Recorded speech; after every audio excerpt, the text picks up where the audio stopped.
शुरू अल्लाह के नाम से जो बड़ा मेहरबान और नहायत रहम वाला है। अस्सलाम वालेकुम। मैं ज़ाहिद अज़ीम अपने चैनल अवामर इदारे के साथ आपकी खिदमत में हाज़िर हूँ। नाज़रीन, मुल्क के अंदर एक नई सियासी पार्टी बन रही है और इस मामले के ऊपर जहांगीर तरीन साहब हमें बहुत ज़्यादा सरगर्म नज़र आ रहे हैं। जहांगीर तरीन साहब को तो आप लोग सब जानते हैं, ये पहले इमरान खान साहब के साथ हुआ करते थे, बल्कि तहरीक इंसाफ को कामयाबी दिलवाने में और इमरान खान साहब की हुकूमत बनवाने में इनका बहुत बड़ा किरदार था। बाद में खान साहब के साथ इनके तल्लुकात ख़राब हो गए और इन्होंने खान साहब की पार्टी को छोड़ दिया, बल्कि उनसे अलहदगी इख्तियार कर ली।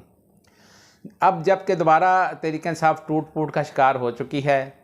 तो तरीन ग्रुप एक मरतबा फिर सरगर्म हो चुका है। जहांगीर तरीन साहब अनकरीब एक नई सियासी पार्टी तश्कील दे रहे हैं, जिसका ऐलान भी कर दिया जाएगा। ज़्यादातर लोग ये कह रहे हैं कि ये जो नई पार्टी बनेगी, आने वाली जो हुकूमत होगी, उसमें इसका बहुत बड़ा किरदार होगा। इसमें ज़्यादातर वो लोग जा रहे हैं जो पहले तरीके इंसाफ में थे, और बल्कि ये भी कहना गलत नहीं होगा कि मोस्टली वो लोग होंगे जिन्होंने पहले पाकिस्तान पीपल्स पार्टी को ज्वाइन किया था, उसके बाद मुस्लिम लीग नून में रहे, बाद में फिर वो पीटीआई में चले गए। अब पीटीआई के चूँकि हालात बहुत ज़्यादा कशीदा होते जा रहे हैं और उनको नज़र आ रहा है कि पीटीआई का जो मुस्तकबिल है वो बिल्कुल तारीक नज़र आ रहा है, तो पीटीआई के यही जो मेंबरान हैं जो पहले पीपल्स पार्टी या मुस्लिम लीग नून में भी रहे होंगे, अब दोबारा से वो एक जो नया ग्रुप बन रहा है, तरीन ग्रुप, नई पार्टी बन रही है, उसमें चले जाएंगे। ये वही लोग हैं जो हमेशा किसी न किसी सूरत में हुकूमत का हिस्सा रहना चाहते हैं, और अगर आप देखें तो ज़्यादातर वो लोग हैं जो टिकट लेने के लिए या जीतने वाली जो पार्टी होती है उसमें शमूलियत इख्तियार करते हैं और पार्टी का हिस्सा बन जाते हैं। यानी जिनको आप ये भी कह सकते हैं कि मौसमी जो एमपीएज़ या एमएनएज़ होते हैं, या मौसमी जो लोग होते हैं, जब मौसम आता है कि जी अब ये पार्टी हुकूमत में आ जाएगी और इस पार्टी का हुकूमत के अंदर कोई ना कोई रोल होगा, तो फिर ये गिरगिट की तरह अपना रंग बदल लेते हैं और उस पार्टी में छलांग लगा देते हैं। अब जहांगीर तरीन साहब का जो ग्रुप है इस मामले के ऊपर बहुत ज़्यादा मुतहरक है और अनकरीब उनकी पॉलिटिकल पार्टी जो है वो भी अनाउंस हो जाएगी। लेकिन एक बहुत बड़ा चैलेंज इस पार्टी को होगा कि जितने भी इस पार्टी में तहरीक इंसाफ के लोग शामिल हो रहे हैं, क्या वो इलेक्शन जीतने में भी कोई अहम रोल अदा कर सकेंगे? क्योंकि अगर देखा जाए और इस वक्त तक जो सर्वे आ रहे हैं उसके मुताबिक खान साहब की जो पार्टी है तहरीक इंसाफ, उसमें से लोग जो हैं वो निकल तो रहे हैं और लोग पार्टी भी छोड़ रहे हैं, लेकिन खान साहब का जो वोट बैंक है वो लग रहा है कि जैसे अभी तक कम नहीं हुआ। ये बहुत बड़ा चैलेंज होगा कि खान साहब का जो वोट बैंक है उसको कम किया जाए और खान साहब को सियासी तौर पर ख़त्म किया जा सके। अभी तक की सूरत हाल के मुताबिक तो तहरीक इंसाफ जो है वो पॉपुलैरिटी में बहुत ज़्यादा है, उनकी पॉपुलैरिटी अभी तक कम नहीं हो सकी, और इसी तरह तरीन ग्रुप के लिए जो बहुत बड़ा चैलेंज होगा कि वो तहरीक इंसाफ की पॉपुलैरिटी को कम करने में किस हद तक रोल अदा करते हैं।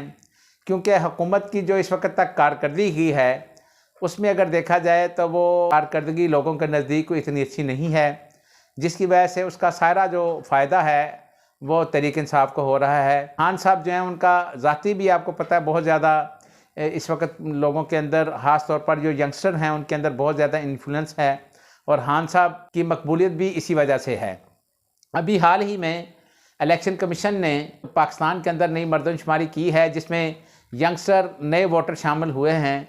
उनके बारे में भी यही कहा जा रहा है कि ये ज़्यादातर वो लोग हैं या वो बच्चे जो नए शामिल हुए हैं वो भी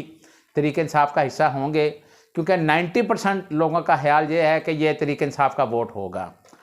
तो अब देखना यह है कि जब आने वाले इलेक्शन में तहरीक इंसाफ जो है इस मामले के ऊपर उनको कितना ज़्यादा डेंट पड़ता है, या फिर क्या तहरीक इंसाफ जो है उसको इलेक्शन में भी हिस्सा लेने दिया जाता है या नहीं। ये तो कुछ जो सवालात हैं जिनका जवाब हमें वक्त के साथ साथ मिलता जाएगा। खान साहब ने एक कमेटी बनाई थी जिसके लिए उन्होंने कहा था कि वो मुज़ाकरात करने के लिए तैयार हैं। इमरान खान साहब की भी ये गलती है कि पहले इमरान खान साहब जो है वो बुलंदियों की वजह से और अपने ताकत के नशे के अंदर उन्होंने मुज़ाकरात करने से इनकार कर दिया और वो मुज़ाकरात को कोई इतना ज़्यादा सीरियस नहीं ले रहे थे। दूसरी जानब हुकूमत भी पहले भी कोई इतना ज़्यादा उस मामले के ऊपर हमें सीरियस नज़र नहीं आती थी। अब जबकि खान साहब ने दोबारा से एक 7 रुकनी कमेटी बनाई है मुज़ाकरात करने के लिए, जिसका नोटिफिकेशन नए जो तहरीक इंसाफ के जनरल सेक्रेटरी हैं उमर अयूब साहब, उन्होंने जारी कर दिया है। लेकिन हुकूमत इस मौके के ऊपर अब उनसे मुज़ाकरात करने के लिए तैयार नहीं है। हुकूमत के जो वज़रा हैं, जिनमें हाजा साद रफ़ीक साहब ने भी आज प्रेस कॉन्फ्रेंस की, उनका ये कहना था कि ये जो खान साहब ने कमेटी बनाई है, हम इस कमेटी के साथ किसी सूरत मुज़ाकरात के लिए तैयार नहीं। उनका ये भी कहना था कि जिस तरीके से खान साहब ने इस मुल्क के ऊपर 9 मई को तहरीक इंसाफ के लोगों ने शरपसंदी की है और पाकिस्तान के अंदर जो सिविल और फ़ौजी जो तनसीबात हैं उनके ऊपर हमले किए हैं, ये किसी सूरत भी बर्दाश्त नहीं किया जा सकता और ये बिल्कुल नाकाबिल बर्दाश्त हैं और ऐसा लग रहा है कि ये कोई दहशतगर्दी की जो कार्रवाई है वो की गई है। दूसरी जानब राना तनवीर साहब ने तो यहाँ तक कह दिया है कि PTI जो है वो एक सियासी जमात नहीं है, ये बल्कि एक दहशतगर्द जमात है और इसके ऊपर पाबंदी लगनी चाहिए। हुकूमत के बहुत सारे जो वज़रा हैं वो जब भी प्रेस कॉन्फ्रेंस करते हैं वो 9 मई के जो वाक़यात हैं उसका हवाला देकर तहरीक इंसाफ के ऊपर पाबंदी लगाने की बात भी करते हैं, लेकिन अभी तक उन्होंने तहरीक इंसाफ के ऊपर पाबंदी तो नहीं लगाई। बहरहाल तहरीक इंसाफ के जो लोग हैं उनके ऊपर कार्रवाई शुरू कर दी गई है और 9 मई के वाक़यात के हवाले से उनके ख़िलाफ़ दहशतगर्दी एक्ट के तहत जो मुकदमात हैं वो अब कोर्टों में लगने शुरू हो चुके हैं। उनको कोर्ट्स के अंदर पेश भी किया जाना शुरू कर दिया गया है और कुछ मुकदमात ऐसे भी हैं जिनकी कार्रवाई आर्मी एक्ट के तहत की जाएगी, जिसमें इमरान खान साहब भी शामिल हैं। इमरान खान साहब ने जो अपनी 7 रुकनी कमेटी बनाई थी, जिसको उन्होंने कहा था कि ये हुकूमत के साथ मुज़ाकरात करेगी, उस कमेटी में तो बहरहाल जो लोग उन्होंने शामिल किए हैं उनमें से अक्सर जो लोग हैं उनके बारे में ये भी कहा जा रहा है या तो वो गायब हैं या फिर वो ऑलरेडी हुकूमत ने उनको पकड़ा हुआ है। ज़ाहिर है हुकूमत ने तो बिल्कुल मुज़ाकरात करने से इनकार कर दिया है और इस वक्त तक अगर देखा जाए तो तहरीक इंसाफ के लिए जो मुश्किलात हैं वो बढ़ रही हैं, कम होने की बजाय रोज़ बरोज़ उसमें इजाफ़ा हो रहा है। आज पूरे मुल्क के अंदर 28 मई के हवाले से यौम तकबीर मनाया जा रहा है। यौम तकबीर आपको याद होगा कि चागी के मुकाम के ऊपर पाकिस्तान ने एटमी धमाके किए थे और उस वक़्त के जो वज़ीर आज़म मियाँ नवाज शरीफ साहब की क़यादत के अंदर ये धमाके किए गए थे। बहरहाल जो भी है, मियाँ नवाज शरीफ साहब जो हैं इस हवाले से उनको क्रेडिट मिलता है। मियाँ नवाज शरीफ साहब ने इस मुल्क का जो दिफा है उसको नाकाबिल तस्हीर बनाने के लिए उनका एक किरदार है, जिसकी आज वज़ीर आज़म जनाब शहबाज शरीफ साहब ने तारीफ़ भी की और उन्होंने इस मौके के ऊपर अपने पैगाम में कहा कि हम एक ख़ुद मुख्तार कौम हैं और हमारा जो कौमी वक़ार और जो दिफा है वो हमें हर चीज़ से ज़्यादा अजीज़ है। उनका ये भी कहना था कि पाकिस्तान को नाकाबिल तस्हीर बनाने के लिए और पहली इस्लामी एटमी ताकत बनाने में मियाँ नवाज शरीफ साहब का एक बहुत बड़ा किरदार है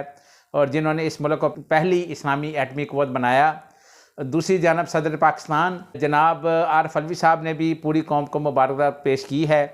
और आरिफ अलवी साहब ने भी इस मौके के ऊपर कहा है कि जिन लोगों ने पाकिस्तान को पहली इस्लामी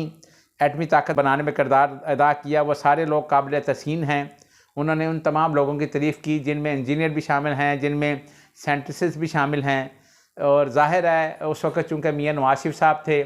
उनका रोल था तो उनको भी क्रेडिट जाता है। इसके अलावा पाकिस्तान के अंदर एटमी प्लांट लगाने की जो सूरत हाल थी उस हवाले से जुल्फ़िकार अली भुट्टो साहब जो हैं उनका भी बहुत बड़ा किरदार है और अक्सरियत जो लोग हैं बल्कि सभी लोग ये कहते हैं कि भुट्टो साहब ने इस मुल्क को एटमी पावर बनाने में भी बहुत ज़्यादा किरदार अदा किया और उन्होंने ही इस मुल्क के अंदर सबसे पहले इसका आगाज़ किया था। तहरीक इंसाफ के जो इस वक्त नए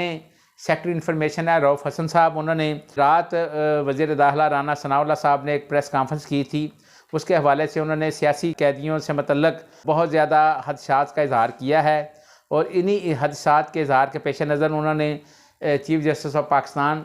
जनाब उमर ता बंदयाल साहब को इस हवाले से फौरी तौर पर आला सतह के ऊपर तहकीकात करवाने का मुतालबा भी किया है, क्योंकि रात राना सनाउल्लाह साहब ने एक प्रेस कॉन्फ्रेंस की थी और जिसमें जो इस वक्त तहरीक इंसाफ की जो कैदी ख़वातीन हैं उनके बारे में उन्होंने कुछ इल्ज़ाम लगाए थे कि खान साहब सारा इल्ज़ाम जो है हमारे पर लगाना चाहते हैं। बहरहाल आज उसका जवाब जो है वो तहरीक इंसाफ के जो सेक्रेटरी इन्फॉर्मेशन है रऊफ़ हसन साहब उन्होंने दिया और उन्होंने चीफ जस्टिस पाकिस्तान से तहकीकात कराने का मुतालबा भी कर दिया है। अगर आपको हमारी जो वीडियो पसंद आई हो तो नीचे दिए गए सब्सक्राइब के बटन को प्रेस करके अपने चैनल का हिस्सा बने। अल्लाह ताला हम सब का हामी नासिर हो। खुदा हाफिज़।